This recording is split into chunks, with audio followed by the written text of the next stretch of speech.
Ng isang babaeng Chinese matapos umanong hold-upin at pukpukin sa ulo ng driver ng sinakyan ng taxi sa Quezon City. Ang salarin patuloy na tinutugis ng mga otoridad. May ulat on the spot si Dante Perello. Dante? Yes, Rafi, tinutugis na ngayon ng mga tauhan ng QCPD Station 8 ang taxi driver at 43 taong gulang na si Simeon Abad Jr.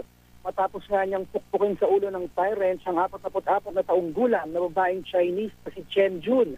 Dahil nanlaban habang hinohold up nito bandang alas 5 ng umaga kanina sa southbound ng Katipunan Avenue, paglampas lang yan ng Katipunan Aurora Flyover.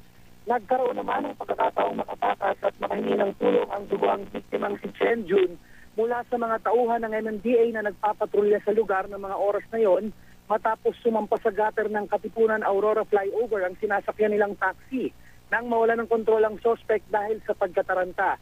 Nakakonfine ngayon, Rafi, sa Quezon City Memorial Medical Center si Chen Jun dahil sa tinahing sugat sa ulo at mga galos sa mukha.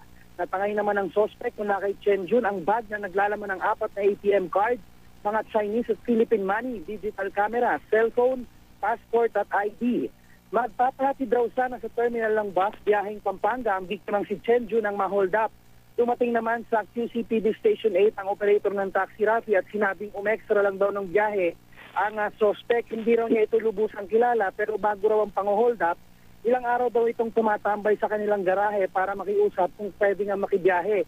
Kaya muling paalala ng pulisya sa mga operator ng taxi na siguraduhin muna ang pagkataon ng mga nag-a-apply na drivers sa pamamagitan niya ng pagkuha ng mga kaukulang dokumento na nagpapatunay na mapagkakatiwalaan ito. At yan ang mainit na balita mula pa rin dito sa Quezon City. Balik sa iyo, Rafi. Maraming salamat, Dante Perello.